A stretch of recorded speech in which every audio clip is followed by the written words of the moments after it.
ხელისუფლებამ რუსული ბაზრის ასათვისებლად სტრატეგია უკვე შეიმუშავა. პარალელურად ციტრუსის სეზონისთვის მზადება უკვე დაიწყო.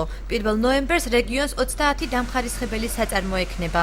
ასე განმარტავენ აჭარის სოფლის მეურნეობის სამინისტროში უწყებაში დაგეგმილ უახლოეს პროგრამას, სადაც უახლოეს დღეებში ქართული ციტრუსისა და სასოფლო-სამეურნეო ნაწარმის ბაზრის შესაფასებლად რუს ექსპერტებს ელოდებიან. სოფლის მეურნეობის მინისტრი ზაურ ფუტკარაძე აღნიშნავს, რომ ამჟამად მუშაობა რამდენიმე ქვეყნის ბაზრის ასათვისებლად მიმდინარეობს. მათ შორის კი მთავარ სტრატეგიულ რეგიონად რუსეთი მოიაზრება, სადაც ბოლო მონაცემების თანახმად უკვე დაახლოებით 2 მილიონი ბოთლი ღვინის ექსპორტი განხორციელდა.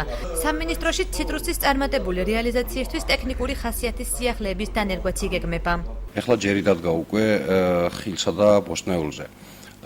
ციტრუსის ექსპორტთან დაკავშირებით ჩვენ ადრიანად დავიწყეთ სამზადისი, რომელიც გამოიხატება იმაში, რომ 30-მდე შემფუთავი ქარხანა იქნება წელს რეგიონში ამოქმედებული, აღჭურვილი იქნება შესაბამისი დანადგარ-მოწყობილობებით და ყველაზე მთავარი, გადავდივართ 12 კილოგრამიან ეგრეთ წოდებულ შპონის ყუთებზე, რომელიც გამარტივებს და კონკურენტუნარიანს გახდის ჩვენს პროდუქციას ბაზარზე.